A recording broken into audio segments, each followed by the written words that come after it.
ஜெபிப்போம். எங்கள் அன்பின் பரம தகப்பனே, துதிக்கிறோம், சோத்திருக்கிறோம். அநாதி சிநேகத்தினால் எங்களை சிநேகித்து காரணத்தினால் இழுத்து கொண்டவரே துதிக்கிறோம், சோத்திருக்கிறோம். சொந்த குமாரன் என்று பாராமல் எங்களுக்காக இயேசுவையை கொடுத்தவர், அவரோடு கொடுத்த உன்னதத்தின் ஆசீர்வாதங்கள், பூமிக்குரிய நன்மைகளை அவற்றிற்கான நன்றி.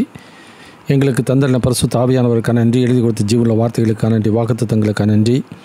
அதன்படி உண்மையிலோரும் போதுமானவருமாக இருக்கிறவரே, இயேசு கிறிஸ்து நாமத்தில் இந்த நாளிலும் ஆண்டவரை நாள் தியானிக்க போகிற வசனங்களை எங்களுக்கு ஆசீர்வாதமாக்கித்தாங்க. தடையாக இருக்கிற அந்த காலத்தின் சக்தியில் இயேசு நாமத்தில் அகன்று போகட்டும். ஆவியானவரை நீர் ஆட்கொண்டு நடத்தும்.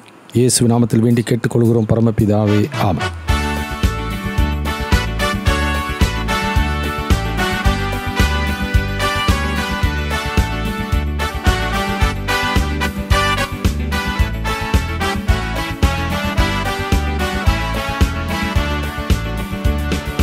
போற்றி துதிப்போம் எம் தேவனை புதிய இதயமுடனே.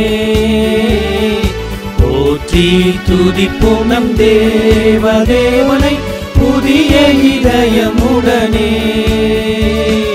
நேற்றும் இன்றும் என்றும் மாறா இயேசுவை நாம் என்றும் பாடி துதிப்போம்.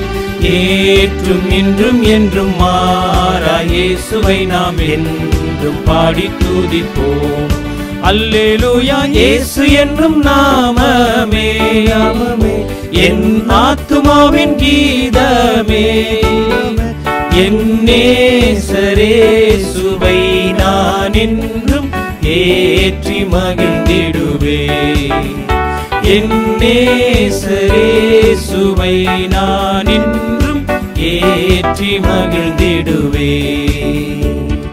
கோர பயங்கரமான புயலில் கொடிய அலையின் மத்தியில், கோர பயங்கரமான புயலில் கொடிய அலையின் மத்தியில், காக்கும் கரம் கொண்டு மார்பில் சேர்த்தனைத்த அன்பள் என்றும் பாடுவேன்.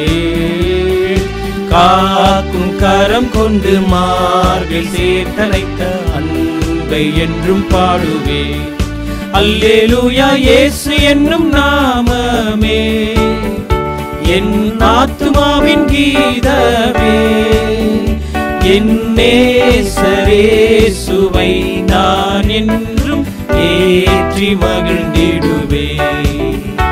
என் நேசரேசுவை நான் என்றும் ஏற்றி மகிழ்ந்திடுவேன். பூமி அகிலமும் சாட்சியாகவே போங்கள் என்ற கட்டளையதா. பூமி அகிலமும் சாட்சியாகவே போங்கள் என்ற கட்டளையதா. ஆவியாத்துமாவும் தேகம் யாவும் இன்று ஈர்த்து தொண்டு செய்துவேன். ஆவியாத்துமாவும் தேகம் யாவும் இன்று ஈர்த்து தொண்டு செய்துவேன். அல்லேலூயா, இயேசு என்னும் நாமமே என் ஆத்துமாவின் கீதமே. என் நேசரேசுவை நான் என்றும் ஏற்றி மகிழ்ந்திடுவேன். என் நேசரேசுவை நான் என்றும் ஏற்றி மகிழ்ந்திடுவேன். கர்த்தருடைய பரிசுத்தமுள்ள நாமம் மைப்படுவதாக. இந்த நாளிலும் நம்முடைய தியானத்திற்கென்று 2 பேதுரு புஸ்தகம் 3ஆம் அதிகாரம் 12-13 வசனங்களை வாசித்து நாம் தியானிப்போம். 2 Peter chapter 3 verse 12 and 13. தேவனுடைய நாள் சீக்கிரமாய் வரும்படிக்கு மிகுந்த ஆவலோடே காத்திருங்கள். அந்த நாளில் வானங்கள் வெந்து அழிந்து பூதங்கள் எரிந்து உருகிப்போம். அவருடைய வாக்குத்தத்தத்தின் படியே நீதி வாசமாயிருக்கும் புதிய வானங்களும் புதிய பூமியும் உண்டாகும் என்று காத்திருக்கிறோம். கர்த்தருக்கு மகிமை உண்டாகட்டும். கடந்த நாட்களில் 2 பேதுரு புஸ்தகத்தில் 3ஆம் அதிகாரத்தில் பார்த்த பொழுது ஆண்டுடைய வாக்குத்தத்தம், அந்த வாக்குத்தத்தை குறித்து பரியாசம் பண்ணுகிற மக்களை குறித்து பார்க்கிறோம். அந்த பரியாசம் பண்ணுகிற மக்கள் ஏன் பரியாசம் பண்ணுகிறார் என்பதை நாம் பார்க்கும்போது, அவர்கள் உலக கண்ணோட்டத்தோடு உலக ஞானத்தோடு கூட அவர்கள் பார்க்கிறபடியினாலே, அறிவுபூர்வமாக பார்க்கிறபடியினாலே நடக்கப் போகிற சம்பவங்களை அவர்களால் ஏற்றுக்கொள்ள முடியல, அது அங்கீகரிக்கிறது இல்லை.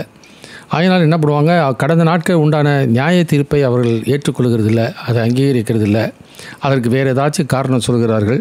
அதனால் வரப்போகிற நியாய தீர்ப்பை குறித்தும் பேதுரு இங்கே எழுதுகிறார். அவங்க ஏற்றுக்கொள்கிறாங்களோ ஏற்றுக்கொள்ளையோ தேவனுடைய நியாய தீர்ப்பு வரப்போகிறது என்பதை, தேவனுடைய கோபாக்கினை வரப்போகிறது என்பதை அவர் சொல்கிறதை பார்க்கிறோம். அவை எப்பொழுது வருகிறது என்றால், தேவனுடைய திட்டம் ஒன்று உண்டு. அந்த திட்டத்தின்படியே தான் தேவன் செயலாற்றுகிறார். ஆனாலும் திட்டத்தின்படி எல்லாரையும் ஆண்டவர் நியாயம் தீர்த்து விடாமல் எல்லாரும் மனம் திரும்ப வேண்டும் என்று நீடிய பொறுமையோடு இருக்கிறதை பார்க்கிறோம். That is God's patience. கடந்த வாரத்தில் பார்த்த பொழுது கன்சிடர் அவர் ப்ரிப்பரேஷன், நம்முடைய ஆயத்தத்தை குறித்து கடந்த வாரத்தில் பார்த்தோம். இந்த நாளிலே நாம் பார்க்க இருக்கிறது கன்சிடர் அவர் ப்ராஸ்பெக்ட். எதற்கு ஆயத்தப்படுத்துகிறோம், ஏன் ஆயத்தப்பட வேண்டும் என்றால், நம்முடைய எதிர்கால நம்முடைய நம்பிக்கையை குறித்து, எதிர்கால காலத்தில் நமக்கு கிடைக்கப் போகிற பாக்கியத்தை குறித்து, எதிர்காலத்தில் நமக்கு கிடைக்கப் போகிற பலனை குறித்த காரியங்களை நாம் கவனிக்க வேண்டியது மிக மிக அவசியம். எதற்காக இவ்வளவு பாடுகள் உபத்திரங்கள் மத்தியில் இருந்தாலும் நாம் ஆண்டவர் மேலே நம்பிக்கை வைத்து போவதற்கு காரணம் ஒன்று இருக்கணும். காரணம் இல்லாமல் நம்முடைய வாழ்க்கையிலே நாம் இதெல்லாம் ஏற்றுக்கொள்கிறதில்ல. காரணம் இல்லாமல் அவர்களும் அதை எழுதவும் இல்லை. எல்லாவற்றிற்கும் ஒரு காரணம் உண்டு. அது தேவன் அறிவார். தேவன் அவருடைய ஆவியினாலே அவருடைய சீஷர்களை கொண்டு எழுதின காரியங்களை தான் இந்த நாட்களிலே நாம் தியானித்து கொண்டு வருகிறோம். அதுவும் பேதுருவுக்கு என்ன காரியத்தை ஆவியானவர் வெளிப்படுத்தினாரோ அந்த காரியத்தை பேதுரு தன்னுடைய நிருபங்களிலே எழுதி வைத்திருக்கிறதை நாம் பார்க்கின்றோம். 2 காரியங்களை பார்க்கிறோம். முதலாவது, லாங்கிங் ஃபார் கிரைஸ்ட் கம்மிங், கிறிஸ்துவனுடைய வருகைக்காக நாம் ஏங்குகிறோம். 2வது, looking for a new world, புதிய உலகத்துக்கு நாம் எதிர்பார்த்து கொண்டிருக்கிறோம் என்பதை குறித்து நாம் பார்க்கிறோம். முதல் காரியம் வாசிக்கும் பொழுது 3ஆம் அதிகாரம் 12ஆம் வசனத்தை மறுபடியும் வாசிக்க கேட்போம். 2 பீட்டர் சாப்டர் 3 verse 12. தேவனுடைய நாள் சீக்கிரமாய் வரும்படிக்கு மிகுந்த ஆவலோடே காத்திருங்கள். அந்த நாளில் வானங்கள் வெந்து அழிந்து பூதங்கள் எரிந்து உருகிப்போம். கர்த்தருக்கு மகிமை உண்டாகட்டும். ஆண்டவருடைய அந்த நாள் வருவதற்கு ஆவலோடு காத்திருங்கள் என்று சொல்லி பேதுரு சொல்கிறார். இந்த நாட்களிலே பொதுவாக சபைகளில் சொல்லும் பொழுது ஆண்டவர் சீக்கிரம் வரமாட்டார், ஏன்னா ராஜ்யத்தின் சுவிசேஷம் உலகம் எத்தியிலும் பிரசங்கிக்கப்படும், அதன் பின்பு முடிவு வரும், அதனால் சுவிசேஷம் உலகம் முழுசும் அறிவிக்கப்படலை, அதனால் ஆண்டவர் வரமாட்டார். சில சபைகளில் என்ன சொல்கிறாங்க, ஆண்டவரே அது அறிவிக்கப்படுகிற வரைக்கும் நீங்கள் சீக்கிரம் வந்துடாதீங்க, கிருபையின் காலத்தை நீட்டு சொல்லுங்கள், இரக்கம் பாராட்டுங்க என்று சொல்லி ஜெபிக்கிற மக்களையும் ஊழியர்களையும் இந்த நாட்களிலே நான் பார்க்கிறோம். ஆனால் பேதுரு இங்கே எழுதும் பொழுது என்ன சொல்கிறார், வெளிப்படுத்தும் விசேஷம் 22ஆம் அதிகாரத்தில் சொல்கிறபடியே ஆவியும் மனவாட்டியும் வா என்கிறார்கள், கேட்கிறவனும் வா என்பானாக. ஆண்டவர் இந்த பூமியில் மனுக்குலத்துக்கு ரட்சிப்பை கொடுக்க போகிறதுக்காக பாடுபட்டு மறித்து மனுக்குலத்துக்கு ரட்சிப்பின் வழியை உண்டு பண்ணிவிட்டார். அது விசுவாசத்தை ஏற்றுக்கொண்டிருக்கிற மக்கள் இந்த நாட்களிலே ஆண்டவருடைய வருகை எதிர்பார்க்கிறது நியாயமான ஒரு காரியம். அதனால் அவங்க நியாயத்தோடு கூட யாருமே எதிர்பார்த்து கொண்டு தான் இருப்பாங்க. ஒரு மணவாளன் மணவாட்டி திருமண நாள் வரப்போகிறது என்றால் அதை ஆவலோடு கூட எதிர்பார்த்து கொண்டு இருப்பார்கள். அதே தான் ஆவியானவரும் அந்த நாளுக்கென்று மனுக்குலத்திலே ரட்சிக்கப்பட்ட மக்களை அதற்கு ஆயத்தப்படுத்துகிறார். ஆயத்தப்படுத்தியிருக்கிற மக்கள் திருமண நாளுக்கென்று, அந்த மகிமையான நாளுக்கென்று அவர் எதிர்பார்த்து கொண்டு இருக்கிறது நியாயமான ஒரு காரியமே. அதனால தான் பேதுரு என்ன சொல்கிறார், ஆவலோடு கூட அதை எதிர்பாருங்கள், ஏன்னா அவர் அதனால் கிடைக்க போகிற பலன் அப்படிப்பட்ட மகிமையான ஒரு காரியம். 1 பேதுரு 5:10 வாசிக்கிறோம், நித்திய மகிமைக்கு அழைத்தவராயிருக்கிற சகல கிருபையும் பொருந்திய தேவன் தாமே கொஞ்ச கால பாடம் அனுபவிக்கிறவங்களை சீர்படுத்தி சிறப்படுத்தி பலப்படுத்தி நிலைநிறுத்துவாராக. எனவே அந்த ஆவலான ஒரு காரியம். எனவே திருமணம் என்பது மணவாளனுக்கும் சரி மணவாட்டிக்கும் சரி ஒரு ஆவலான ஒரு சந்தோஷமான ஒரு எதிர்பார்ப்பு இருக்கிறது நியாயமே. அதைவிட இது நித்திய விவாகம். நித்திய விவாகத்துக்கென்று உன்னை நான் நியமித்துக் கொள்வேன், நீதி நியாயம் கிருபையும் உருக்க இறக்கமுமாய் உன்னை எனக்கு நியமித்துக் கொள்வேன், உண்மையாய் உன்னை எனக்கு நியமித்துக் கொள்வேன், நீ கர்த்தரை அறிந்து கொள்வாய் என்று சொல்லி ஆண்டவராய் கர்த்தர் இஸ்ரவேல் ஜனங்களை பார்த்து ஓசியா 2:19-20 சொல்கிறதை நாம் பார்க்கின்றோம். எனவே லாங்கிங் ஃபார் கிரைஸ்ட் கமிங். 2 காரியங்களின் பகுதியில் வாசிக்கிறோம். முதலாவது சேவியர்ஸ் அரைவல், 2வது செயின்ட்ஸ் ஆன்டிசிபேஷன். சேவியர்ஸ் அரைவல் என்று சொன்னால் இரட்சகருடைய வருகையும், செயின்ட்ஸ் ஆன்டிசிபேஷன் பரிசுத்தவான்களுடைய எதிர்பார்ப்பும். அப்போ ஆண்டவர் இந்த பூமிக்கு மறுபடியும் வருகிறார் என்றால் நம்முடைய வாழ்க்கையிலே அவர் எப்படி வருவார், என்றைக்கு வருவார், அந்த நாளை குறித்து பைபிள் என்ன சொல்லியிருக்கு, great day of our lord, ஆண்டவருடைய பெரிதும் பயங்கரமான நாள் என்று சொல்லி வேதத்தில் நான் வாசிக்கிறோம். மத்தேயு எழுதிய சுவிசேஷம் 24ஆம் அதிகாரம் 27 30 வசனம் வரைக்கும் வாசிக்க கேட்போம். Matthew chapter 24 verse 27-30. மின்னல் கிழக்கிலிருந்து தோன்றி மேற்கு வரைக்கும் பிரகாசிக்கிறது போல மனுஷகுமாரனுடைய வருகையும் இருக்கும். பிணம் எங்கேயோ அங்கே கழுகுகள் வந்து கூடும். அந்நாட்களின் உபத்திரவம் முடிந்தவுடனே சூரியன் அந்தகாரப்படும், சந்திரன் ஒளியை கொடாதிருக்கும், நட்சத்திரங்கள் வானத்திலிருந்து விழும், வானத்தின் சத்துவங்கள் அசைக்கப்படும். அப்பொழுது மனுஷகுமாரனுடைய அடையாளம் வானத்தில் காணப்படும். அப்பொழுது மனுஷகுமாரன் வல்லமையோடும் மிகுந்த மகிமையோடும் வானத்தின் மேகங்கள் மேல் வருகிறதை பூமியில் உள்ள சகல கோத்திரத்தாரும் கண்டு புலம்புவார்கள். கர்த்தருக்கு மகிமை உண்டாகட்டும். ஸோ சேவியஸ் arrival, great day of our lord, அந்த க்ளோரியஸ் அப்பியரன்ஸ். அந்த மத்திய 24 வாசித்த பொழுது எப்படி வாசிக்கிறேன்னா, மின்னல் கிழக்கை தோன்றி மேற்கு வரைக்கும் பிரகாசிக்கிறது போல மனுஷகுமாருடைய வருகையும் இருக்கும் என்று சொல்லும் பொழுது, அது மேற்கு வரைக்கும் பிரகாசிக்குது என்று சொன்னால் நம்முடைய பார்வையிலே அதே இது பூமி உருண்டையாக இருக்கிறபடினாலே மறுபக்கத்தில் இருக்கிறவர்களுக்கும் அந்த பிரகாசம் தெரியும். அதனாலே பூமியில் உள்ள யாவரும் அந்த ஆண்டுடைய வருகையை அவர்கள் காண்பார்கள். அது முந்தின வசனத்தில் வாசிக்கும் பொழுது இங்கே இருக்கிறார் அங்கே இருக்கிறார் என்று சொன்னால் போகாதீங்க, ஏன்னா திடீரென்று அவருடைய வருகை இருக்கும் என்பதனால தான் மின்னல் கிழக்கை தோன்றி மேற்கே வரைக்கும் பிரகாசிக்கிறது போல இருக்கும் என்று சொல்லி சொல்வதை பார்க்கிறோம். அதனாலே வருகிற விதம் அவ்விதமாக இருக்கும். அடுத்து மாத்திரமல்ல, அவருடைய தோற்றம் எப்படி இருக்கும் என்று சொல்லும் பொழுது பார்க்கும் பொழுது மனுஷகுமாரன் தமது மகிமை பொருந்தினவராய் அவர் வருவார் என்று சொல்லி நான் வேதத்தில் வாசிக்கிறோம். அந்த 27ஆம் அதிகாரத்தில் ஒரு வசனம் வாசிக்கிறோம், பிணம் எங்கேயோ அங்கே கழுகுகள் கூடும். மத்திய 24-25 வாசிக்க கேட்போம். இதோ முன்னதாக உங்களுக்கு அறிவித்திருக்கிறேன், ஆகையால் அதோ வனாந்தரத்தில் இருக்கிறார் என்று சொல்வார்களானால் புறப்படாதிருங்கள், இதோ அறை வீட்டிற்குள் இருக்கிறார் என்று சொல்வார்களானால் நம்பாதிருங்கள். மின்னல் கிழக்கிலிருந்து தோன்றி மேற்கு வரைக்கும் பிரகாசிக்கிறது போல மனுஷகுமாரனுடைய வருகையும் இருக்கும். எனவே அவருடைய வருகை வருகிறது என்று சொன்னால், உலகத்தில் ஒரு மனிதன் வரும்போது நாம் எதிர்கொண்டு போய் அவரை நாம் அழைக்கிறது போல அவர் இருக்காது. அவர் திடீரென்று சொல்லி அவர் வருவார்.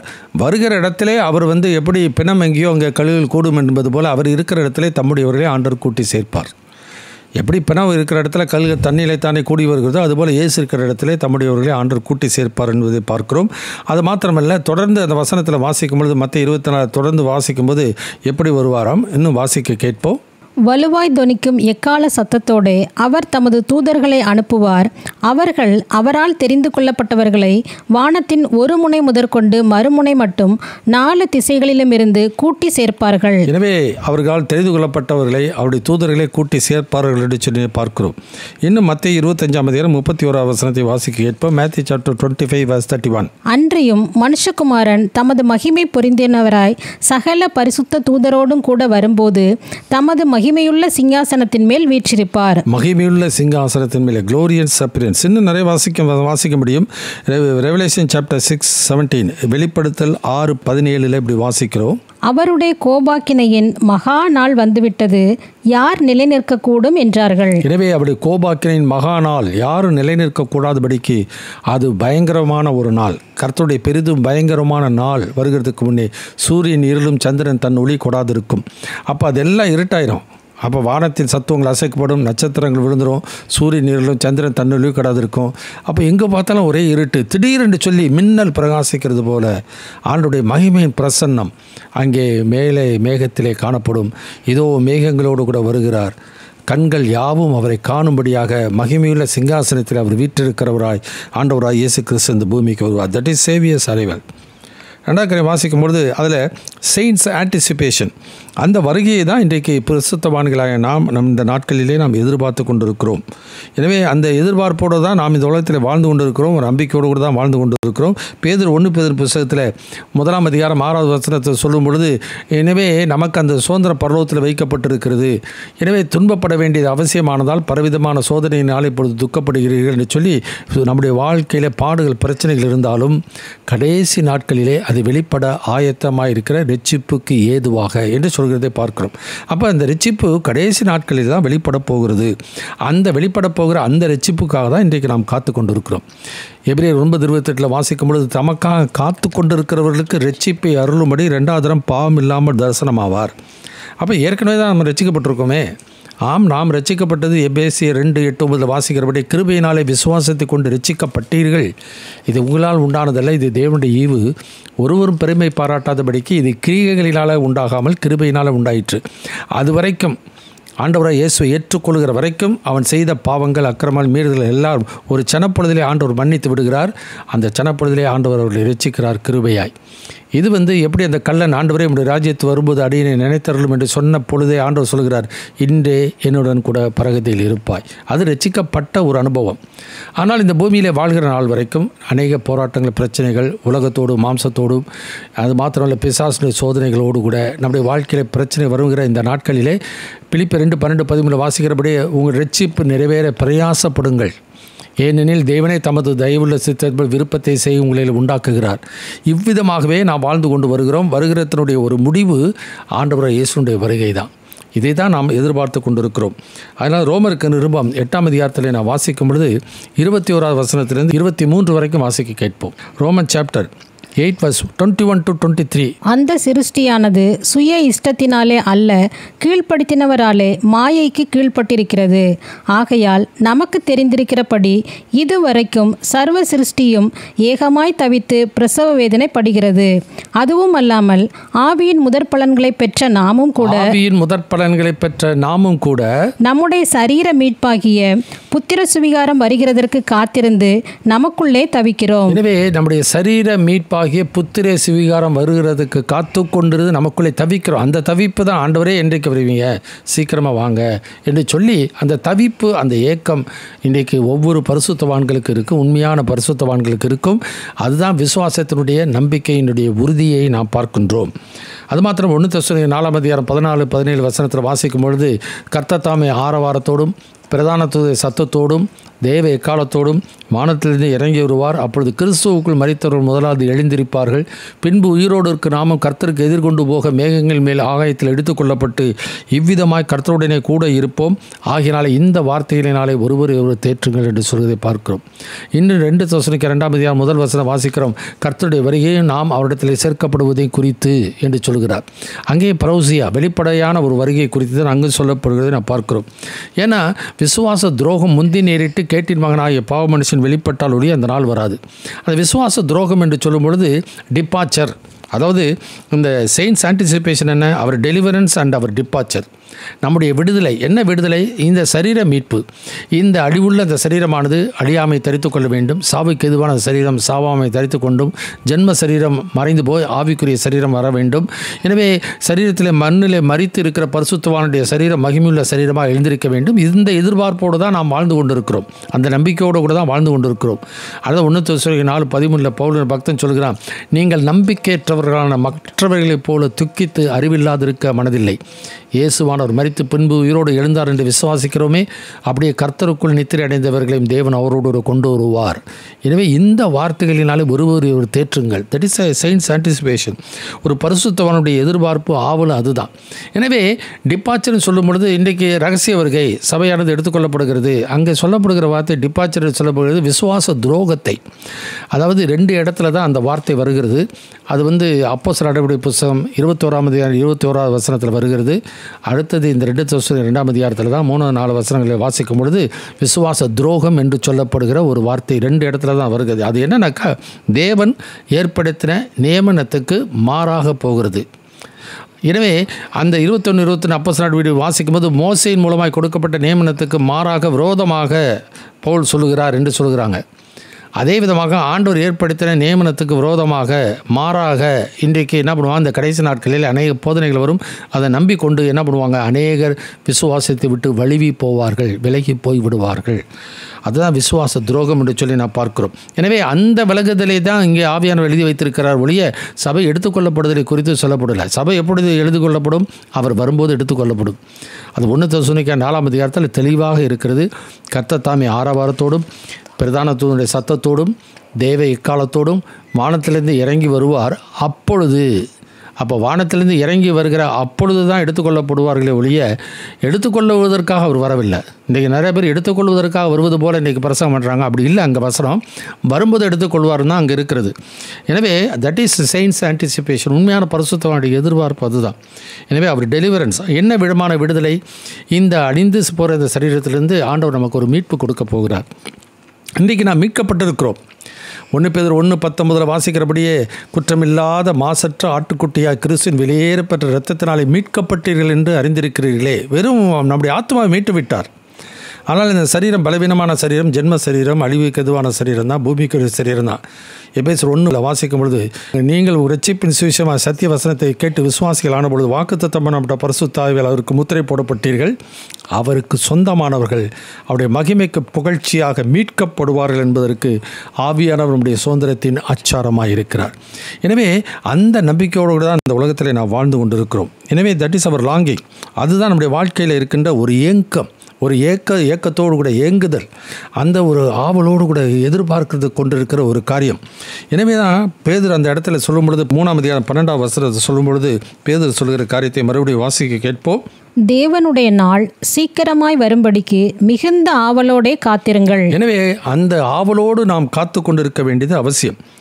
தீத்துக்கு எழுதின நிருபத்தில் 2:13 பவுல் சொல்லும் பொழுதும் அதே விதமாக சொல்ல, நாம் நம்பி இருக்கிற ஆனந்த பாக்கியமும் மகாதேவனும் இரட்சகருக்குமாக இருக்கிற இயேசு கிறிஸ்துவை பிரசன்னமாகுதலை எதிர்பார்த்து கொண்டிருக்கும்படி நமக்கு போதிக்கிறது என்று சொல்லி நான் பார்க்க. எதிர்பார்த்து கொண்டு இருக்கணுமா? We should anticipate. எதிர்பார்த்து 1 தெசலோனிக்கர் 10 வாசிக்கும் பொழுது, இனி வரும் கோபாக்கினின்றி நீங்களாக்கி ரட்சிக்கிறவருமா இருக்கிற இயேசு கிறிஸ்து பரலோகத்திலிருந்து வருவது நீங்கள் எதிர்பார்த்து கொண்டிருக்கிறதை அவர்கள் அறிவிக்கிறார்களே என்று சொல்லி நான் பார்க்கிறோம். எனவே செயின்ஸ் ஆன்டிசிபேஷன். அப்போ லாங்கிங் ஃபார் கிரைஸ்ட் கம்மிங். அப்போ கிறிஸ்துனுடைய வருகைக்காக நாம் ஏங்கி தவித்து கொண்டிருக்கிறோம். ஆவிய மனவாட்டி வா என்கிறார்கள், கேட்கிறவனும் வா என்பானாக என்று வெளிப்படுத்தல் 22 வாசிக்கிறோம். அதில் 2 காரியங்கள், saviour's arrival and saints anticipation. ஆண்டவருடைய வருகை எப்படி இருக்குமா? It's a great day of our lord. அது மகா பயங்கரமான ஒரு நாளாக இருக்கும். அந்த நாளிலே இயேசு மகிமை பொருந்தின ராஜாதி ராஜாவாக அந்த நாட்களில் வரப்போகிறார். அந்த நாட்களில் தான் நாமும் ஆண்டவர் வருகையை எதிர்பார்த்து கொண்டிருக்கிறோம். அந்த எதிர்பார்ப்பிலே நமக்கு விடுதலை கிடைக்க போகிறது. சரீர அழிவிலிருந்து விடுதலை. 1 Corinthians 15:51 வாசிக்கும் போது, இதோ ஒரு ரகசியத்தை சொல்கிறேன், நாம் எல்லாரும் நித்திரை அடைவதில்லை, ஆயினும் கடைசி எக்காலம் துணிக்கும் பொழுது ஒரு நிமிஷத்தில் ஒரு இமைப்பொழுதிலே நாம் எல்லாரும் மறுரூபமாக்கப்படுவோம். That is our departure. எனவே அவர் டெலிவரன்ஸ் அண்ட் டிபார்ச்சர். 2வது காரியம் வாசிக்கும் பொழுது அந்த 13 இப்படி வாசிக்கிறோம். 2 பேதுரு 3 13 இப்படி வாசிக்கிறோம். அவருடைய வாக்கு தத்தத்தின் படியே நீதி வாசமாயிருக்கும் புதிய வானங்களும் புதிய பூமியும் உண்டாகும் என்று காத்திருக்கிறோம். So looking for a new world, ஒரு புதிய ஒரு உலகத்திற்காக தான் நாம் எதிர்பார்த்து கொண்டிருக்கிறோம். அந்த வாஞ்சை நமக்குள்ளே இருக்கிறது மாத்திரமில்லை, அந்த எதிர்பார்ப்பு நமக்கு என்ன? ஆண்டவருடைய வாக்குத்தத்தத்தின்படியே. அப்போ 2 காரியங்கள் வாசிக்கிறோம். நம்முடைய வாழ்க்கையில் ஆண்டவர் ஒரு வாக்குத்தத்தை கொடுத்திருக்கிறார். அந்த வாக்குத்தத்தம் படியே இது மறுபடியும் வருவேன்னு சொல்லியிருக்கிறார். வரும்பொழுது என்ன நடக்கப் போகிறது என்பதை தான் அங்கே பார்க்கிறோம். 2 காரியங்கள், எண்ட் ஆஃப் அன்ரைச்சியஸ்னஸ். இந்த அநீதி நிறைந்த உலகத்திலே அநீதியெல்லாம் ஒழிக்கப்பட்டு போய்விடும். 2வது, எக்ஸ்பெக்ட் ரைச்சியஸ் வேர்ல்ட். ஒரு நீதி உள்ள ஒரு உலகத்தை நாம் எதிர்பார்த்து கொண்டிருக்கிறோம். அந்த நீதி உள்ள ஒரு ராஜா, நீதி உள்ள ஒரு அரசாட்சி இந்த உலகத்தை அவர் ஸ்தாபிக்கப் போகிறார். அதை தான் நாம் எதிர்பார்த்து கொண்டிருக்கிறோம். So end of all unrighteousness, எல்லா விதமான அநீதிக்கும் ஒரு முடிவு வரப்போகிறது. தானியேல் தீர்க்கதரிசன புத்தகம் 9ஆம் அதிகாரம் 24வது வசனத்திலிருந்து வாசிக்க கேட்போம். Daniel chapter 9 verse 24 onwards. மீறுதலை தவிர்க்கிறதற்கும் பாவங்களை தொலைக்கிறதற்கும் அக்கிரமத்தை நிவர்த்தி பண்ணுகிறதற்கும் நித்திய நீதியை வருவிக்கிறதற்கும் தரிசனத்தையும் தீர்க்க தரிசனத்தையும் முத்திரிக்கிறதற்கும் மகா பரிசுத்தமுள்ளவரை அபிஷேகம் பண்ணுகிறதற்கும் உன் ஜனத்தின் மேலும் உன் பரிசுத்த நகரத்தின் மேலும் 70 வாரங்கள் செல்லும்படி குறிக்கப்பட்டிருக்கிறது. எனவே அது குறிக்கப்பட்டிருக்கிற ஒரு காரியம். எனவே நித்திய நீதியை அவர் வருவிக்கப் போகிறார். அப்போ நித்திய நீதியை வருவிக்க வேண்டும் என்றால் அநித்தியமான காரியங்கள் எல்லாம் அழிக்கப்பட்டு போக வேண்டியது மிக மிக அவசியம். அது எப்பொழுது அழிக்கப்பட்டு போகிறது? இந்த யுகத்தினுடைய முடிவிலே அழிக்கப்பட்டு போகிறது. இதுதான் மத்திய 24 சீஷர்கள் இயேசுவை பார்த்து கேட்குறாங்க, ஆண்டவரே உடைய வருகைக்கும் இந்த உலகத்தினுடைய முடிவுக்கும் அடையாளம். உலகத்தினுடைய முடிவுனா இந்த யுகத்தினுடைய முடிவு எப்படி இருக்கும்? இந்த யுகத்தின் முடிவு வரும்பொழுது தான் ஆண்டவர் வருவார். இப்படி சொல்லப்போனால் ஆண்டவர் வருகை அந்த யுகத்தினுடைய முடிவாக இருக்கும். அந்த வருகை குறித்து லூக்கா எழுதின சுவிசேஷத்தில் 21ஆம் அதிகாரத்தில் இந்த யுகத்தினுடைய முடிவு எப்பொழுது இருக்கும் என்பதை குறித்து லூக்கா எழுதின சுவிசேஷம் 21ஆம் அதிகாரத்தில் நான் பார்க்கும்பொழுது இப்படி பார்க்கிறோம். 24வது வசனத்திலிருந்து வாசிக்கிறோம். பட்டய கருக்கினாலே விழுவார்கள், சகல புறஜாதிகளுக்குள்ளும் சிறைப்பட்டு போவார்கள், புறஜாதியாரின் காலம் நிறைவேறும் வரைக்கும். புறஜாதியாரின் காலம் நிறைவேறும் வரைக்கும் எருசலேம் புறஜாதியாரால் மிதிக்கப்படும். எருசலேம் புறஜாதியாரால் மிதிக்கப்படும். அப்போ புறஜாதியாரின் காலம் இப்போ புறஜாதியாரின் காலம் என்று எல்லாரும் ஒத்துக்கொள்கிறார்கள். யூதர்கள் கொடுக்கப்பட்ட காலம் சிலுவையோடு முடிந்து விட்டது. அதன் பின்னதாக புறவினத்தாருக்கு சுவிசேஷம் அறிவிக்கப்பட்டது. அறிவிக்கப்பட்டு கொண்டு வருகிறது 2000 ஆண்டுகளாய். இன்றைக்கி இந்த புறவினத்தாருடைய காலம் எப்பொழுது நிறைவேறுமோ அப்பொழுதுதான் ஆண்டவர் வரப்போகிறார், அல்லது ஆண்டவர் வருகிற அந்த நாட்களே புறஜாதியின் காலம் நிறைவேறும் வரைக்கும் எருசலேம் புறஜாதியாரால் மிதிக்கப்படும். அந்த புறஜாதி மிதிக்கப்படுகிறது இப்போ மட்டும் இல்லைங்க, இந்த 2000 வருஷம் மாத்திரமில்லை, நேபுகாத்நேச்சார் காலத்திலே மிதிக்கப்பட்டு விட்டது. இன்னும் சொல்ல போனாக்கா அசிரியர்களாலே அங்கே இஸ்ரவேல் தேசம் முழுவதும் மிதிக்கப்பட்டது, பாபிலோனியர்களாலே யூதேயா தேசம் முழுவதும் மிதிக்கப்பட்டது. இறுதியாக பார்க்கும் பொழுது ஆண்டவராகிய இயேசுவை புறக்கணித்த பின்னதாக ரோமர்களாலே முழு இஸ்ரவேலும் முழு தேசமும் அங்கே மிதிக்கப்பட்டு போகிறதை நாம் பார்க்கின்றோம். அன்றையிலிருந்து இன்றைக்கு வரைக்கும் அந்த எருசலேம், முதல் எருசலேம் தேவாலயம் இடிக்கப்பட்டுச்சு, அப்புறம் 2வது தேவாலயம் இடிக்கப்பட்டு விட்டுருச்சு. இது எல்லாமே இன்றைக்கு எருசலேம் புறஜாதியால் மிதிக்கப்பட்டு கொண்டு வருகிறது 3000 ஆண்டுகளாக. எனவே இந்த 3000 ஆண்டு மிதிக்கப்பட்டு கொண்டு வருகிறதுக்கு ஒரு முடிவு எப்போ வரப்போகிறது? ஆண்டவராகிய இயேசு வரும்பொழுது தான். அது வரைக்கும் அக்கிரமமான ஒரு உலகம், அநீதி நிறைந்த ஒரு உலகம், அநீதி நிறைந்த இந்த உலகத்திலே மக்கள் வாழ்ந்து கொண்டிருக்கிறார்கள். அநீதி நிறைந்த அரசாட்சி இந்த உலகத்திலே நடக்கும். இதுதான் நோவாவின் நாட்கள் நடந்தது. எனவே மனுஷனுடைய இருதயத்தின் நினைவுகள் நித்தமும் பொல்லாதவைகளாக இருக்கிறது என்று கண்டு ஆண்டவர் என்ன பண்ணுகிறார்? அந்த உலகத்தை அழிக்க அவர் தீர்மானித்தார். அதே போல தான் இந்த அநீதி நிறைந்த உலகத்தை அவர் நிர்மூலமாக்க ஆண்டவரும் தீர்மானித்தபடி அந்த நாட்களிலே வரப்போகிறார். 2 தெசலோனிக்கேயர் புத்தகம் 2ஆம் அதிகாரம் 9-10 வசனத்தை வாசிக்கிறோம். 2 தெசலோனிக்கேயர் சாப்டர் 2 verse 9 and 10. அந்த அக்கிரமக்காரனுடைய வருகை சாத்தானுடைய செயலின்படி சகல வல்லமையோடும் அடையாளங்களோடும் பொய்யான அற்புதங்களோடும் கெட்டுப்போகிறவர்களுக்குள்ளே அநீதியினால் உண்டாகும் சகலவித வஞ்சகத்தோடும் இருக்கும். ரட்சிக்கப்படத்தக்கதாய் சத்தியத்தின் மேலுள்ள அன்பை அவர்கள் அங்கீகரியாமற் போனபடியால் அப்படி நடக்கும். ஆகையால் சத்தியத்தை விசுவாசியாமல் அநீதியில் பிரியப்படுகிற யாவரும் ஆக்கினைக்குள்ளாக்கப்படும்படிக்கு அவர்கள் பொய்யை விசுவாசிக்கத்தக்கதாக கொடிய வஞ்சகத்தை தேவன் அவர்களுக்கு அனுப்புவார். எனவே இந்த வசனத்தை வாசிக்கும் போது சாத்தானுடைய செயலின்படியே சகலவிதமான வஞ்சகத்தோடு கூட இருக்கும். ஆனாலும் கர்த்தர் என்ன பண்ணுவாராம்? தன் வாயின் பட்டயத்தினாலே, அவர் வாயின் வார்த்தையினாலே அவனை அழித்து போடுவார் என்று சொல்லி நான் பார்க்கிறோம். இதே தான் வெளிப்படுத்தின விசேஷத்தில் நான் வாசிக்கும் பொழுது 19ஆம் அதிகாரத்தில் அதை வாசிக்கிறோம். வெளிப்படுத்தின விசேஷம் 19ஆம் அதிகாரத்தில் நான் பார்க்கும் பொழுது அவருடைய வருகையை குறித்து நான் பார்க்கிறோம். verses 12 onwards. அவருடைய கண்கள் அக்கினி ஜுவாலையைப் போல் இருந்தன. அவருடைய சிரசின் மேல் அநேக கிரீடங்கள் இருந்தன. அவருக்கே அன்றி வேறொருவருக்கும் தெரியாத ஒரு நாமமும் எழுதியிருந்தது. இரத்தத்தில் தோய்க்கப்பட்ட வஸ்திரத்தை தரித்திருந்தார். அவருடைய நாமம் தேவனுடைய வார்த்தை என்பதே. பரலோகத்தில் உள்ள சேனைகள் வெண்மையும் சுத்தமுமான மெல்லிய வஸ்திரம் தரித்தவர்களாய் வெள்ளை குதிரைகளின் மேல் ஏறி அவருக்கு பின் சென்றார்கள்.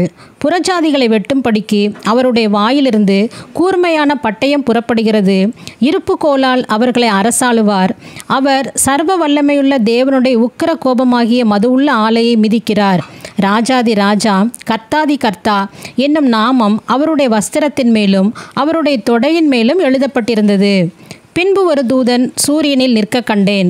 அவன் வானத்தின் மத்தியில் பறக்கிற சகல பறவைகளையும் பார்த்து, நீங்கள் ராஜாக்களின் மாம்சத்தையும் சேனை தலைவர்களின் மாம்சத்தையும் பலவான்களின் மாம்சத்தையும் குதிரைகளின் மாம்சத்தையும் அவைகளின் மேல் ஏறி இருக்கிறவர்களின் மாம்சத்தையும் சுயாதீனர், அடிமைகள், சிறியோர், பெரியோர் இவர்கள் எல்லாருடைய மாம்சத்தையும் பட்சிக்கும்படிக்கு மகாதேவன் கொடுக்கும் விருந்துக்கு கூடி வாருங்கள் என்று மிகுந்த சத்தத்தோடே கூப்பிட்டான். எனவே இது பார்க்கும் பொழுது அநீதி எல்லாம் அழிக்கப்பட்டு போகிறது.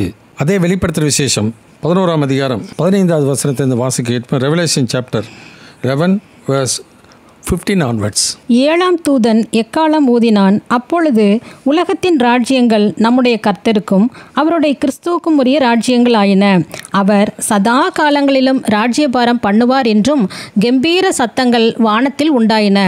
அப்பொழுது தேவனுக்கு முன்பாக தங்கள் சிங்காசனங்கள் மேல் உட்கார்ந்திருந்த 24 மூப்பர்களும் முகங்குப்புற விழுந்து, இருக்கிறவரும் இருந்தவரும் வருகிறவருமாகிய சர்வ வல்லமையுள்ள கர்த்தராகிய தேவனே, உம்மை ஸ்தோத்திரிக்கிறோம். தேவரீர் உமது மகா வல்லமையை கொண்டு ராஜ்யபாரம் பண்ணுகிறீர். ஜாதிகள் கோபித்தார்கள், அப்பொழுது உம்முடைய கோபம் மூண்டது. மரித்தோர் நியாயத்தீர்ப்படைகிறதற்கும் தீர்க்கதரிசிகளாகிய உம்முடைய ஊழியக்காரருக்கும் பரிசுத்தவான்களுக்கும் உமது நாமத்தின் மேல் பயபக்தியாய் இருந்த சிறியோர் பெரியோருக்கும் பலன் அளிக்கிறதற்கும் பூமியை கெடுத்தவர்களை கெடுக்கிறதற்கும் காலம் வந்தது என்று சொல்லி தேவனை தொழுது கொண்டார்கள். எனவே பூமியை கெடுத்தவர்களுக்கு இந்த சமுதாயத்தை மனுக்குலத்தை கெடுத்தவர்களையும் கெடுப்பதற்கு ஆண்டவராய் இயேசு கிறிஸ்து வரப்போ that is the end of unrighteousness. அநீதி நிறைந்த உலகத்தையும் ஆண்டவர் ஒரு நாளிலே முடிவுக்கு கொண்டு வரப்போகிறார். அதுதான் பேதுரு தன்னுடைய நிருபத்தில் எழுதும்போது எழுதுகிறார். ஸோ அட்டர் டெஸ்ட்ரக்ஷன், முழுவதுமாக அழிந்துவிடும். எனவே அந்த ஆண்டவர் 1000 வருட அரசாட்சி ஆரம்பிக்கும் பொழுது சாத்தானை காவலிலே அவர் கட்டி வைத்து விடுகிறார். அதற்கு காரணம் அதனுடைய தலைவனாக இருந்த அவனுடைய ஆட்களாக இருந்த அந்த கிறிஸ்துவையும் கள்ளத்திற்கு தரிசியும் அக்னியும் கந்தகர் என்ற கடலிலே அவனை தள்ளிவிடுகிறார். அது வெளிப்படுத்தின விசேஷம் 19ஆம் அதிகாரத்தில் நான் பார்க்கும்பொழுது கடைசி 2 வசனத்தில் வாசிக்கிறோம். Revelation chapter 19 verse 20 and 21. அப்பொழுது மிருகம் பிடிக்கப்பட்டது. மிருகத்தின் முன்பாக செய்த அற்புதங்களால் அதன் முத்திரையை தரித்திருந்தவர்களையும் அதன் சொரூபத்தை வணங்கினவர்களையும் மோசம் போக்கின கள்ள தீர்க்கதரிசியும் கூட பிடிக்கப்பட்டான். இருவரும் கந்தகம் எரிகிற அக்கினி கடலிலே உயிரோடே தள்ளப்பட்டார்கள். மற்றவர்கள் குதிரையின் மேல் ஏறினவருடைய வாயிலிருந்து புறப்படுகிற பட்டயத்தால் கொல்லப்பட்டார்கள். அவர்களுடைய மாம்சத்தினால் பறவைகள் யாவும் திருப்தி அடைந்தன. கர்த்தருக்கு ஸ்தோத்திரம். இன்னொரு வசனத்தை வாசிக்கலாம். வெளிப்படுத்தின விசேஷம் 16ஆம் அதிகாரம் 12வது வசனத்திலிருந்து வாசிக்க கேட்போம். Revelation chapter 16 verse 12 onwards. 6ஆம் தூதன் தன் கலசத்தில் உள்ளதை ஐப்ராத் என்னும் பெரிய நதியின் மேல் ஊற்றினான். அப்பொழுது சூரியன் உதிக்கும் திசையிலிருந்து வரும் ராஜாக்களுக்கு வழி ஆயத்தமாகும்படி அந்த நதியின் தண்ணீர் வற்றி போயிற்று. அப்பொழுது வலுசர்ப்பத்தின் வாயிலும் மிருகத்தின் வாயிலும் கள்ள தீர்க்கதரிசியின் வாயிலும் இருந்து தவளைகளுக்கு ஒப்பான 3 அசுத்த ஆவிகள் புறப்பட்டு வர கண்டேன். அவைகள் அற்புதங்களை செய்கிற பிசாசுகளின் ஆவிகள். அவைகள் பூலோகம் எங்கும் உள்ள ராஜாக்களை சர்வ வல்லமையுள்ள தேவனுடைய மகா நாளில் நடக்கும் யுத்தத்திற்கு கூட்டி சேர்க்கும்படிக்கு புறப்பட்டு போகிறது. இதோ திருடனைப் போல வருகிறேன். தன் மானம் காணப்படத்தக்கதாக நிர்வாணமாய் நடவாதபடிக்கு விழித்து கொண்டு தன் வஸ்திரங்களை காத்து கொள்ளுகிறவன் பாக்கியவான். அப்பொழுது எபிரேயு பாஷையிலே அர்மகெத்தோன் எனப்பட்ட இடத்திலே அவர்களை கூட்டி சேர்த்தான். எனவே அந்த இடத்துல தான் ஏறக்குறைய 20 கோடி பேர் அந்த நாட்களிலே ஆண்டுடைய பட்டயத்தினாலே அழிய போகிறார்கள். எனவே அநீதிக்காரர்கள் யாவரும் துன்மார்க்க யாவர் என்றார் அழித்து போடுவார். அதற்கு காரணமாக இருந்த அந்த கிறிஸ்து கள்ளத்திற்கு தரிசியும் பிடித்து நித்திய நரக ஆக்கினையிலே உயிரோடு கூட தள்ளப்படுவார்கள்.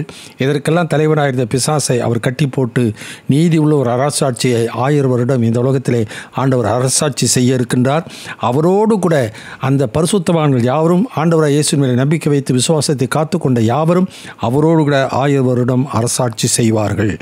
இந்த ஒரு மகிமையான ஒரு நாட்களுக்காக தான் பரிசுத்தவான்கள் யாவரும் எதிர்பார்ப்போடு கூட இருக்கிறார்கள். End of all unrighteousness. 2வது காரியம் வாசிக்கும் பொழுது expect a new righteous world. ஒரு நீதி உள்ள ஒரு எதிர்காலம் உள்ள ஒரு உலகத்தை தான் நாம் எதிர்பார்த்து கொண்டிருக்கின்றோம். அதில் 2 காரியம் வாசிக்கிறோம். God's promise and God's power. ஆண்டவர் வாக்கு பண்ணினபடியே மறுபடியும் ஆண்டவர் இந்த பூமிக்கு வர இருக்கிறார். வரும்பொழுது செய்கிற காரியங்கள் என்ன என்பதை தான் நான் பார்க்கிறோம். யோவான் எழுதின சுவிசேஷம் 14ஆம் அதிகாரம் 1-2 வசனத்தை இப்படி வாசிக்கிறோம். உங்கள் இதயம் கலங்காதிருப்பதாக தேவனிடத்தில் விசுவாசமாயிருங்கள், என்னிடத்திலும் விசுவாசமாயிருங்கள். என் பிதாவின் வீட்டில் அநேக வாசஸ்தலங்கள் இருக்கிறது. அப்படி இல்லாதிருந்தால் நான் உங்களுக்கு சொல்லியிருப்பேன். ஒரு ஸ்தலத்தை உங்களுக்காக ஆயத்தம் பண்ணின போகிறேன். நான் போய் உங்களுக்காக ஸ்தலத்தை ஆயத்தம் பண்ணின பின்பு நான் இருக்கிற இடத்துல நீங்கள் இருக்கும்படிக்கு நான் மறுபடியும் வந்து உங்களை என்னிடத்தில் சேர்த்து கொள்ளுவேன். நன்றாக கவனிக்கணும் இந்த வசனத்தை. நிறைய பேர் என்ன பண்ணுறாங்க, அதை வசனத்தை வாசிட்டு நம்ம வந்து கூட்டிகிட்டு பரலோகத்துக்கு கொண்டு போவார்னு அந்த இடத்துல இல்லை, என்னோடு சேர்த்து கொள்ளுவேன் என்று சொல்வார். இதே வார்த்தை தான் 1 அதிகாரத்தில் வாசிக்கும் பொழுது 16-17 வசனத்தை வாசிக்கும். கர்த்தர் தாமே ஆரவாரத்தோடும் பிரதான சத்தத்தோடு தேவ காலத்தோடு வானத்திலிருந்து இறங்கி வருவார். அப்பொழுது கிறிஸ்துவுக்குள் மரித்தோர் முதலாவது எழுந்திருப்பார்கள். பின்பு உயிரோடு இருக்க நாம கர்த்தருக்கு எதிர்கொண்டு போக மேகங்களின் மேல் ஆகாயத்தில் எடுத்துக்கொள்ளப்பட்டு இவ்விதமாக கர்த்தருடனே கூட இருப்போம். நான் எங்கே இருக்கிறேனோ அங்கே அவர்களும் இருக்கும்படிக்கு அந்த ஒரு ஸ்தலத்தை ஆயத்தம் பண்ண போகிறாரு. அது அங்கே பரலோகத்தில் தானே ஆயத்தம் பண்ணுறாரு. அதனால் நம்ம பரலோகத்துக்கு தானே போகிறோம். பரலோகத்துக்கு நம்ம போக போகிறதில்ல, பரலோகமே இந்த பூமிக்கு வந்துட போகுது. அதுதான் நாம் எதிர்பார்க்கிற ஒரு காரியம். கர்த்தருடனே கூட இருக்கணும், அதுதான் நம்ம எதிர்பார்ப்பு. வெளிப்படுத்துகிற விசேஷம் 21ஆம் அதிகாரம் 1-2 வசனத்தை வாசிக்க கேட்போம். Revelation chapter 21 verse 1 and 2. பின்பு நான் புதிய வானத்தையும் புதிய பூமியையும் கண்டேன். முந்தின வானமும் முந்தின பூமியும் ஒளிந்து போயின, சமுத்திரமும் இல்லாமற் போயிற்று. யோவானாகிய நான் புதிய எருசலேமாகிய பரிசுத்த நகரத்தை தேவனிடத்தினின்று பரலோகத்தை விட்டு இறங்கி வர கண்டேன். எனவே அந்த நகரம் பரலோகத்தில் ஆயத்தம் பண்ணினாலும் அது பரலோகத்திலிருந்து அது இறங்கி வருகிறதை நான் கண்டேன். அது தன் புருஷனுக்காக அலங்கரிக்கப்பட்ட மணவாட்டியைப் போல ஆயத்தமாக்கப்பட்டிருந்தது. மேலும் பரலோகத்திலிருந்து உண்டான ஒரு பெரும் சத்தத்தை கேட்டேன். அது, இதோ மனுஷர்களிடத்திலே தேவனுடைய வாசஸ்தலம் இருக்கிறது. அப்ப தேவனுடைய வாசஸ்தலம் எங்கே இருக்கிறதா? மனிதர்கள் நடுவிலே தேவனுடைய வாசஸ்தலம் இருக்கிறது. அவர்களிடத்திலே அவர் வாசமாயிருப்பார். அவர்களும் அவருடைய ஜனங்களாய் இருப்பார்கள். தேவன் தாமே அவர்களோட கூட இருந்து அவர்களுடைய தேவனாய் இருப்பார். ஆமென். எனவே இன்றைக்கு நாம் தேவனோடு கூட இருக்க போகிறோம். அந்த ஒரு நாளிலே மகிமையிலே மத்திய வானத்திலே அவரோடு எடுத்துக்கொள்ளப்பட்டு அவரோடு மத்திய வானத்தில் இருக்கிறோம். அந்த 1000 வருட அரசாட்சி முடிஞ்ச பின்னதாக அவர் இந்த பூமியிலே வரும்பொழுது நாம் அவரோடு கூட இந்த பூமியிலே நாம் இந்த பூமியிலே கர்த்தர் நம்மோடு கூட இருக்க போகிறார். எனவே இன்றைக்கு நிறைய பேர் பூமிக்குரிய ஒரு தன்மையோடு கூட உலக ஞானத்தோடு கூட உலக அறிவோடு கூட உலகத்தில் வீடு கட்டினாக்கா வீடு அங்கேயே தான் இருக்கும். நாம் தான் அந்த வீட்டுக்குள்ளே பிரவேசம் பண்ணணும்.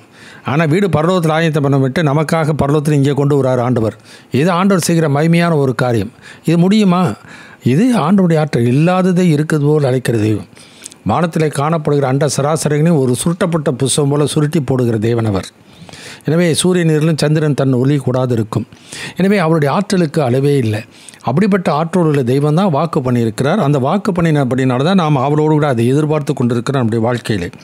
1 Corinthians 15 51 52 வசனங்களை வாசிக்கும் பொழுது அந்த ஆற்றலை குறித்து நாம் வாசிக்கிறோம். 1 Corinthians chapter 15 verse 51 and 52. இதோ ஒரு இரகசியத்தை உங்களுக்கு அறிவிக்கிறேன். நாம் எல்லாரும் நித்திரை அடைவதில்லை. ஆகிலும் கடைசி எக்காலம் தொனிக்கும்போது ஒரு நிமிஷத்திலே ஒரு இமைப்பொழுதிலே நாம் எல்லோரும் மறுரூபமாக்கப்படுவோம். எக்காலம் தொனிக்கும். அப்பொழுது மரித்தோர் அழிவில்லாதவர்களாய் எழுந்திருப்பார்கள். நாமும் மறுரூபப்படுவோம். அழிவுள்ளதாகிய இது அழியாமையையும் சாவுக்கேதுவாகிய இது சாவாமையையும் தரித்து கொள்ள வேண்டும். அழிவுள்ளதாகிய இது அழியாமையையும் சாவுக்கேதுவாகிய இது சாவாமையையும் தரித்து கொள்ளும் போது மரணம் ஜெயமாக விழுங்கப்பட்டது என்று எழுதியிருக்கிற வார்த்தை நிறைவேறும். மரணமே, உன் கூர் எங்கே? பாதாளமே, உன் ஜெயம் எங்கே? மரணத்தின் கூர் பாவம், பாவத்தின் பலன் நியாயப்பிரமாணம். நம்முடைய கர்த்தராகிய இயேசு கிறிஸ்துவினாலே நமக்கு ஜெயம் கொடுக்கிற தேவனுக்கு ஸ்தோத்திரம். எனவே ஜெயம் கிழக்கிலிருந்து மேற்கிலிருந்து வராது, ஜெயம் கர்த்தராலே வரும். ஏன்னா 1 Corinthians 15 பவுல் சொல்கிறார், பரிகரிக்கப்படும் கடைசி சத்துரு மரணம். எனவே அந்த மரணத்தையும் அந்த நாட்களிலே மரணமே உன் கூரெங்கே, பாதாளமே உன் ஜெயமெங்க என்று சொல்லி அங்கே பரிசுத்தவான்கள் மரித்திருக்க பரிசுத்தவான்களை மறுரூபமாக்கி ஆண்டவர் அங்கு உயிரோடு எழுப்பி அவர்களை மறுரூபமாக்குவார். கர்த்தருக்குள் வாழ்ந்து கொண்டிருக்கிற மக்களை மறுரூபமாக்கி அவரோடு சேர்த்து கொள்ளப் போகிறார். இதுதான் ஆண்டவர் வருகை நாளிலே நடக்கப் போகிற ஒரு காரியம். இதை தான் இன்றைக்கு பரிசுத்தவான்கள்லாம் எதிர்பார்த்து கொண்டிருக்கிறார்கள். 1000 வருடம் இந்த உலகத்தில் அரசாட்சி செய்கிறது மாத்திரமல்ல, 1000 வருடம் முடிந்த பின்னதாக புதிய வானத்தையும் புதிய பூமியும் ஆண்டவர் வாக்கு. அதுதான் பேதுரு இந்த இடத்துல எழுதுகிறார். இப்போ பேதுருவுக்கு வெளிப்படுத்தின காரியங்கள் அவ்வளவுதான்.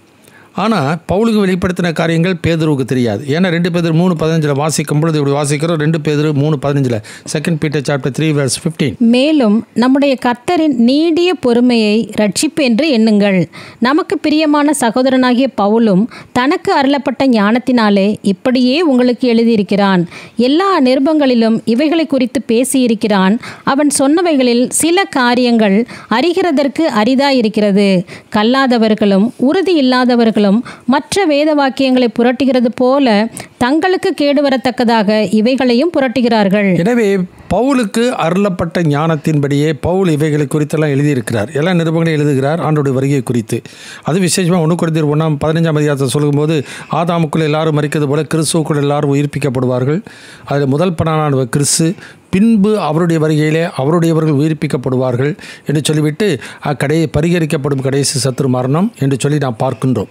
எனவே அது இன்னும் தெளிவாக நாம் பார்க்கும்போது வெளிப்படுத்தும் விசேஷத்தில் நாம் பார்க்கும் பொழுது வெளிப்படுத்தும் 20ஆம் அதிகாரத்தில் வாசிக்கும் பொழுது மரணமடைந்த மற்றவர்கள் அந்த 1000 வருடம் அளவும் உயிரடையவில்லை. இதுவே முதலாவது உயிர்த்தெழுதல். முதலாவது உயிர்த்தெழுதலுக்கு பங்குள்ளவன் பாக்கியவனும் பரிசுத்தவானுமாக இருக்கிறான். அவனுக்கு 2வது மரணத்தின் மேலே அவனுக்கு அதிகாரம் இல்லை. அப்போ 1000 வருடம் முடிகிற வரைக்கும் காயின் காலத்திலிருந்து அது வரைக்கும் யாருமே உயிர்த்தெழுப்பப்படுகிறது இல்லை. ஆபேலிலிருந்து ஆண்டவருக்குள் வாழ்ந்து மரிக்கிற அல்லது ஆண்டவருக்குள் வாழ்ந்து கொண்டிருக்க மக்கள் மாத்திரம் அந்த நாட்களிலே மறுரூபமாக்கப்படுவார்கள், அது உயிர்ப்பிக்கப்படுவார்கள். இவர்கள் தான் முதல் பலன். அது யாக்கோப்பு 1:18 வாசிக்கும், ஜேம்ஸ் 1:18 வாசிக்கிறோம் இவ்விதமாய், அவர் சித்தம் கொண்டு தம்முடைய சிருஷ்டிகளில் நாம் முதற் பலன்கள் ஆவதற்கு நம்மை சத்திய வசனத்தினாலே ஜனிப்பித்தார். இன்னொரு வசனத்தை வாசிக்கிறோம், வெளிப்படுத்தும் விசேஷம் 14ஆம் அதிகாரம் 4-5 வசனம், ரெவலேஷன் சாப்டர் 14 verse 4 and 5. ஸ்திரீகளால் தங்களை கரைப்படுத்தாதவர்கள் இவர்களே, கற்புள்ளவர்கள் இவர்களே. ஆட்டுக்குட்டியானவர் எங்கே போனாலும் அவரை பின்பற்றுகிறவர்கள் இவர்களே. இவர்கள் மனுஷரிலிருந்து தேவனுக்கும் ஆட்டுக்குட்டியானவருக்கும் முதற் பலனாக மீட்டு கொள்ளப்பட்டவர்கள். இந்த 1,44,000 பேர் முதற் பலன்தான், கிறிஸ்துவும் முதற் பலன்தான். இன்றைக்கி இயேசு ஏற்றுக்கொண்ட விசுவாசிக்கிற பரிசுத்தவான்கள் ஆபேலிலிருந்து கடைசி ஆண்டவர் வருகை வரைக்கும் இருக்கிற எல்லாருமே முதற் பலன்கள் தான், ஃபஸ்ட்டு ஃப்ரூட்ஸ். இது முதலாவது நம்முடைய வாழ்க்கையில் அறிந்து கொள்ள வேண்டியது மிக மிக அவசியம். எனவே இன்றைக்கி என்ன பண்ணுறாங்க, இதை பிரித்து முதற் பலன் ஒருத்தர், 2வது பலன், 3வது பலன், 4வது பலன்லாம் ஒன்றும் கிடையாது. எனவே முதலாவது உயிர்த்தெழுதலுக்கு பங்குள்ள பரிசுத்தவானும் பாக்கியவானுமாக இருக்கிறான், அவனுக்கு 2வது மரணத்தின் மேலே அதிகாரம் இல்லை என்று சொல்லி நாம் பார்க்கின்றோம். எனவே முதற் பலன் இதை தான் ரோமர் 8:23 வாசிக்கும் பொழுது நான் வாசிக்கிறோம், ஆவியின் முதற் பலன்களை பெற்ற நாமும் கூட நம்முடைய புத்திர சுவீகாரம் வருகிறதுக்கு காத்து கொண்டு இருக்கிறோம். எனவே ஃபஸ்ட் ஃப்ரூட்ஸ், ஆவியின் முதல் பலனை இன்றைக்கு நான் பெற்றுக்கொள்கிறோம். ஒரு நாளில் ஆண்டவர் வரும்பொழுது எல்லாவற்றையும் முழுமையாக நான் பெற்றுக்கொள்ள போகிறோம். ஏன்னா இக்காலத்து பாடுகள் இனி வெளிப்பட போகிற மகிமைக்கு ஒப்பிடத்தக்கவைகள் அல்ல. எனவே அழிவுள்ள சரீரம் ஒரு மகிமையுள்ள சரீரமாக மாற்றப்பட போகிறது. மண்ணிலே மக்கி போனது மகிமையுள்ள சரீரமாக எழும்பிக்க போகிறது. எனவே அந்த எதிர்பார்ப்போடு கூட தான் நாம் வருகிறோம். அது மாத்திரமல்ல, அதே எபிரேயர் 12ஆம் அதிகாரம் 28ஆம் வசனத்தை வாசிக்கும் பொழுது, அசைவில்லாத ராஜ்யத்தை பெறுவர்களாகிய நாம் பயத்தோடு பக்தியோடு கர்த்தருக்கு பிரியமான ஆராதனை செய்யும்படிக்கு கிருபையை பற்றி கொள்ள கடவோம் என்று சொல்லி நான் பார்க்கிறோம். எபிரேயர் 11ஆம் அதிகாரத்தில் நான் வாசிக்கும் பொழுது அங்கே 10வது வசனத்தில் ஆபிரகாமை குறித்து வாசிக்கிறோம். தேவன் தாமே கட்டி உண்டாக்கின அஸ்திவாரங்கள் உள்ள நகரத்திற்கு அவன் காத்திருந்தான் என்று சொல்லி நான் பார்க்கிறோம். அங்கே மோசை குறித்து வாசிக்கும்போது இனி வரும் பலன் மேல் அவன் நோக்கமாக இருந்தான் என்று சொல்லி நாம் பார்க்கின்றோம். எபிரேயர் 10ஆம் அதிகாரத்தில் வாசிக்கும்போது 36வது வசனத்திலிருந்து வாசிக்கும்போது வாசிக்க கேட்போம்.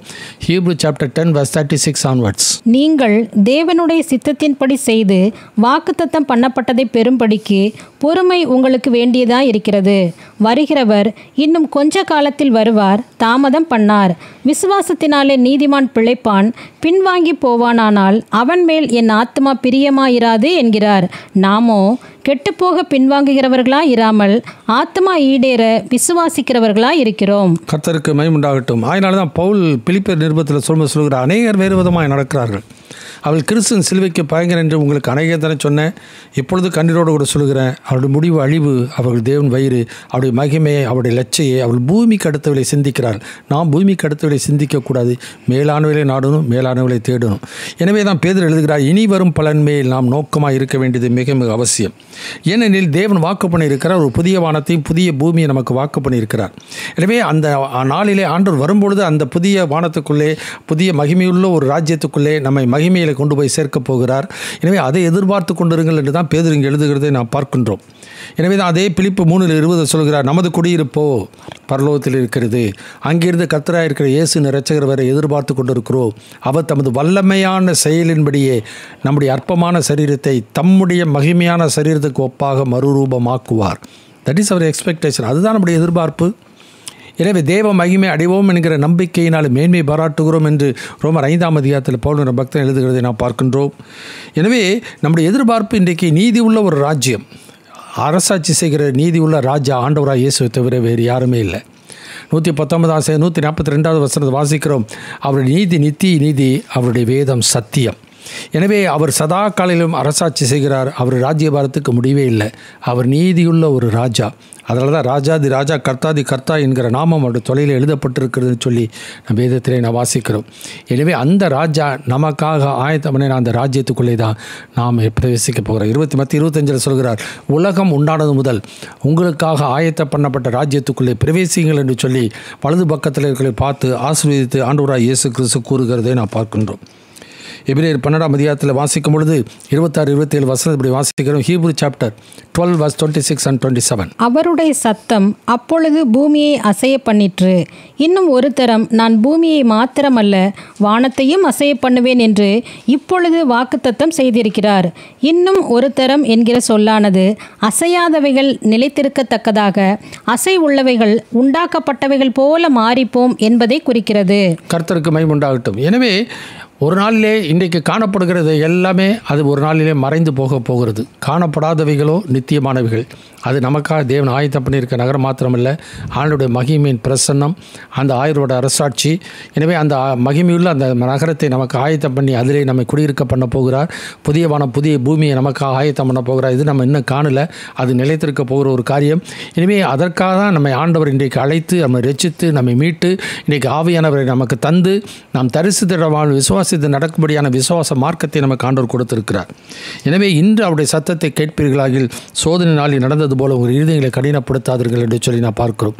எபிரேயர் 13ஆம் அதிகாரம் 12, 13, 14 வசனத்தை வாசிக்க கேட்போம். Hebrew chapter 13 verse 12, 13, 14. அந்தப்படியே இயேசுவும் தம்முடைய சொந்த இரத்தத்தினாலே ஜனத்தை பரிசுத்தம் செய்யும்படியாக நகரவாசலுக்கு புறம்பே பாடுபட்டார். ஆகையால் நாம் அவருடைய நிந்தையை சுமந்து பாளையத்துக்கு புறம்பே அவரிடத்திற்கு புறப்பட்டு போக கடவோம். நிலையான நகரம் நமக்கு இங்கே இல்லை, நிலையான நகரம் நமக்கு இங்கே இல்லை, வரப்போகிறதையே நாடி தேடுகிறோம். ஆகையால் அவருடைய நாமத்தை துதிக்கும் உதடுகளின் கனியாகிய ஸ்தோத்திர பலியை அவர் மூலமாய் எப்போதும் தேவனுக்கு செலுத்த கடவோம். எனவே அவருடைய நாமத்தை துதிக்கும் உதடுகளின் கனியாகிய ஸ்தோத்திர பலியை எதற்காக செலுத்துகிறோம்? இந்த நம்பிக்கை, இந்த எதிர்பார்ப்பு, அந்த வாஞ்சை, அந்த விருப்பம். எனவே இவைகள் நமக்கு இருந்து அவர் ஆயத்தமுள்ளவர்களாக நாம் காணப்படுவோமானால் நிச்சயமாய் தேவன் தமது வார்த்தையின்படியே வாக்குத்தத்தின்படியே அதை நிறைவேற்றி சர்வதற்கு அவர் உண்மையுள்ளவராக இருக்கிறார். எபிரேயர் 6:18 வாசிக்கிற நமக்கு முன் வைக்கப்பட்ட நம்பிக்கை பற்றி கொள்ளும்படிக்கு அடைக்கலமாய் ஓடி வந்த நமக்கு 2 மாறாத விசேஷங்களினாலே நிறைந்த ஆறுதல் உண்டாகும்படிக்கு எவ்வளவு வேணும் பொய்யுரையாத தேவன் அப்படி செய்திருக்கிறார். God's promise and God's power. எனவே இல்லாதது இருக்கிறோம் அழைக்கிற தெய்வம். எனவே இருக்கிறதை இல்லாமல் செய்ய போகிறார். அசைவுள்ளதெல்லாம் அதில் மாறி போகிறது. அசைவில்லாத ராஜ்யத்தை நாம் பெறப்போகிறோம். நிலையான ராஜ்யத்தினுடைய குடிமக்களாக கர்த்தர் நம்மை மாற்றியிருக்கிறார். அது வெளியரங்காமல் இந்த உலகத்தில் 1000 வருடமும் நித்திய புதியவான புதிய பூமியிலே நித்தியத்துக்கும் அந்த ராஜ்யத்தை ஆளுகையை நம்ம கொடுக்க போகிறார். வெளிப்படுத்தல் 22, 4-5 வசனத்தை இப்படி வாசிக்கிறோம். Revelation chapter 22 verse 4 and 5. அவருடைய ஊழியக்காரர் அவரை சேவித்து அவருடைய சமூகத்தை தரிசிப்பார்கள். அவருடைய நாமம் அவர்களுடைய நெற்றிகளில் இருக்கும். அங்கே ராக்காலம் இராது, விளக்கும் சூரியனுடைய வெளிச்சமும் அவர்களுக்கு வேண்டுவதில்லை. தேவனாகிய கர்த்தரே அவர்கள் மேல் பிரகாசிப்பார். அவர்கள் சதா காலங்களிலும் அரசாளுவார்கள். இப்படிப்பட்ட ஒரு உலகத்தை தான் ஆண்டவர் தம்முடைய பரிசுத்தவான்களுக்காக ஆண்டவர் ஏற்படுத்தியிருக்கிறார். எனவே அது தேவன் வாக்கு பண்ணியிருக்கிறார். எனவே அதை நாம் அவளோடு எதிர்பார்த்து ஆண்டவரை சீக்கிரம் வாங்க, சீக்கிரம் இந்த அநீதி நிலைந்த உலகத்தில் அநீதியெல்லாம் முறியடித்து உங்களுடைய நீதியை நிலைநாட்டுங்கள் என்று சொல்லி அந்த எதிர்பார்ப்போடு இருங்கள், அந்த வாஞ்சியோடு இருங்கள் என்று சொல்லி பேதுரு அந்த நிருபத்தில் எழுதுகிறதை நான் பார்க்கின்றோம். ஸோ கன்சிடர் அவர் ப்ராஸ்பெக்ட். நம்முடைய எதிர்பார்ப்பு என்ன எதிர்பார்ப்போடு இந்த உலகத்தில் நான் வாழ்ந்து கொண்டு இருக்கோம்? இம்மைக்காகவா, இனி வரப்போகிற உலகத்துக்காகவா, இந்த மண்ணுக்காகவா, அல்லது மகிமையான ஒரு வாழ்க்கைக்காகவா? சிந்தித்து பார்ப்போம். கண்ணில் மூடுவோம், ஜெபிக்கலாம். எங்கள் அன்பில் பரம தகப்பனே துதிக்கிறோம், சோத்துரிக்கிறோம். இன்றைக்கு நாங்கள் தியானித்த வேத பகுதிகளுக்காக நன்றி அப்பா. ஆண்டவரே, நீர் எங்களுக்காக ஆண்டவர் ஏற்படுத்தியிருக்கிற ஒரு ராஜ்யம், எங்களுக்காக வைத்திருக்க மகிமையான ஒரு வாழ்க்கை ஆண்டவரே, அதற்கென்று நீர் எங்களுக்காக மகிமையெல்லாம் திறந்து மண்ணானுடைய சாயலில் வந்து இரத்தத்தினால் எங்களை பாவமர கல்வி எங்களை சுத்திகரித்தது மாத்திரமல்ல, அந்த இரத்தத்தினால் எங்களை மீட்டுக்கொண்டு எங்களை ராஜாக்களும் ஆசாரியர்களும் ஆக்கி நீர் நாங்கள் பூமியில் அரசாளுவோம் என்று பக்தர்கள் பாடினது போல நாங்களும் இந்த பூமியிலே மாத்திரமல்ல நித்தியத்துக்கு அரசாட்சி செய்ய போகிற அந்த வாழ்வுக்காக, அந்த நாளுக்காக ஆயத்தத்தோடு காத்து கொண்டு இருக்கிறோம். ஆவி மனவாட்டியும் வா என்கிறார்கள், கேட்கிறவனும் வா என்பானாக என்று சொன்னபடியே ஆண்டவரே சீக்கிரமாய் வாரும். உடைய வருகைகளை நாங்கள் உம்மோடு எடுத்துக்கொள்ளப்பட எங்களை ஆயத்தப்படுத்தும். உம்மை விட்டு விலகாத இருதயத்தை எங்களுக்கு தாரும். இயேசுவின் நாமத்தில் வேண்டி கேட்டுக்கொள்கிறோம் பரமபிதாவே, ஆமென். என் ஆத்துமாவே கர்த்தரை ஸ்தோத்திரி, என் முழு உள்ளமே அவருடைய பரிசுத்தமான நாமத்தை ஸ்தோத்திரி. என் ஆத்துமாவே கர்த்தரை ஸ்தோத்திரி, அவர் செய்த சகல உபகாரங்களை மறவாதே, ஆமென்.